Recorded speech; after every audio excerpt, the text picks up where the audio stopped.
What happened defensively, I guess, in the second? Yeah, well, first, congrats to Syracuse, to Coach Boeheim. That's amazing how many wins and all that stuff. We played a really good first half, obviously. We made threes, moved the ball, didn't need to attack it off the dribble. Defensively, we were good. They were setting a lot of ball screens. In the second half, when we talked about it, they spread us out and they attack. Those wings are good. They're physical. They're tough. They can create their own. A couple times I was disappointed. I thought we let White or a couple guys get a rhythm look when, we maybe kept that going. And then some of those turnovers and missed bunnies at the rim, which aren't always easy shots, all fed into it. But the ability to guard, White and obviously Battle first year. Did a good job on Gillen and certainly Leiden, but we had a hard time keeping them in front. And maybe I'll look at the tape and maybe we were too stretched, but it was just they got in there, and even when you were in front, they could lower the shoulder, bounce up, hit the shot, or get to the rim.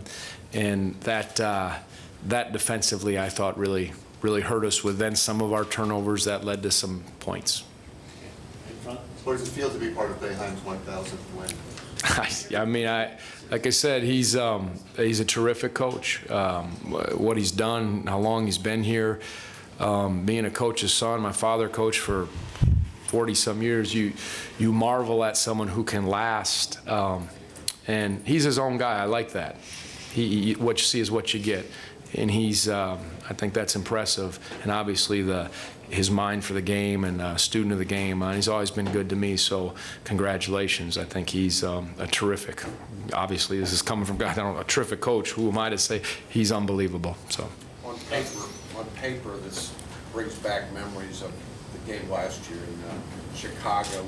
Was that ever addressed at any point? We talked about just how good they are in spurts, what they did to NC State. Of course, that game, how they got guys, but we're such a different team. They're a different team.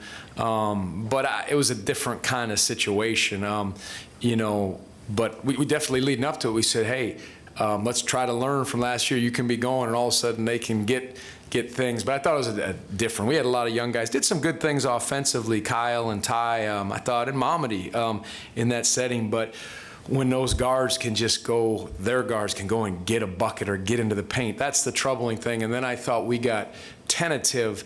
That zone, it kept lifting up because we weren't scoring on the back side of it, and we shot it so well early, so we were just kind of pass, and we kept saying, can we be assertive a little more and try to punch it and find some gaps and draw and get more aggressive. We did at times. We put a guard in the high post. Ty did a good job. Mariel was in there a little bit, and that helped.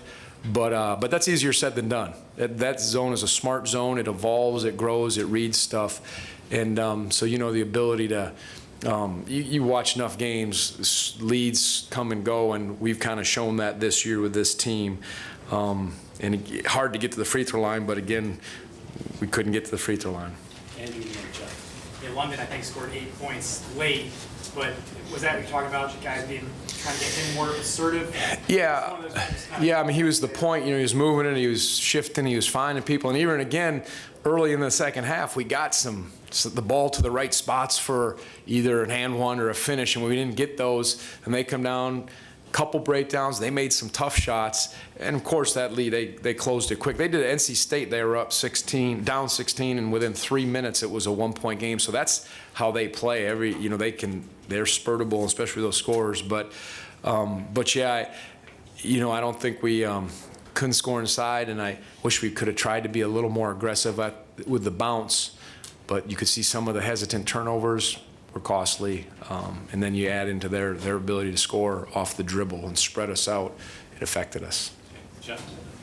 You talked after the Virginia Tech game the other night about players needing to stay ready because opportunities come. For sure. Mamadi got his in the first half and took advantage of it. Did you think because of the zone that you might need his length and his bounce, or did after Jack was having trouble? Yeah, I thought we need. Well, when Mamadi went in there, I thought Zay needed a break. Jack was needed a break. He chipped his tooth. Maybe that's what happened. He chipped his tooth early, but Mamadi bothered defensively. He was really locked in. He was bothering, being sound to his assignments, and then catching a lob, and then how quick he is off the floor, the ability to offense rebound and get some putbacks.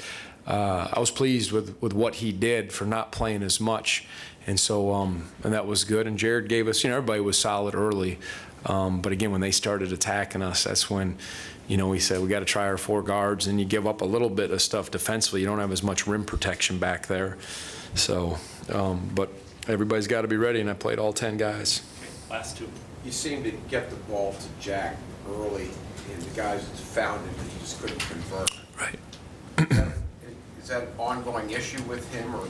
Yeah, I think, Jack he's so valuable. He's so tough, and he does so many good things. And this year we're not a terrific or a high-level interior scoring team. We know that, so we try to drive, but we try to give guys opportunities. And it's hard to finish against that. Those guys are so quick to the ball. Even last year, those are real things. We've played them all these years. But Jack, he works every day on catching pump fakes, trying to finish. That's just something he's better, a little better. Maybe not today, but he's better than he's been the previous year. And he's too valuable and too good of a young man to get too discouraged about that. And again, it was just he got stuck a couple times, and it's I think we know who we are, and we know our strengths, and we know areas that we're a little bit vulnerable in, and we just keep trying to work at those. Make the strength stronger and the vulnerabilities less vulnerable. Last one, Jerry. How important was it for Kyle to have a good game? Yeah, again, his ability to stretch the defense. He did some real good things. I thought the first years did some good things offensively, for sure. I think he then got a taste of the physicality of guys, all of them, and that's all of our perimeter players, those guys that can really put it on the floor and rise up. But I thought, obviously, feet set, hands ready, shot some nice shots. When we were struggling in the second half, hit a floater. And, of course, the zone had to account for him.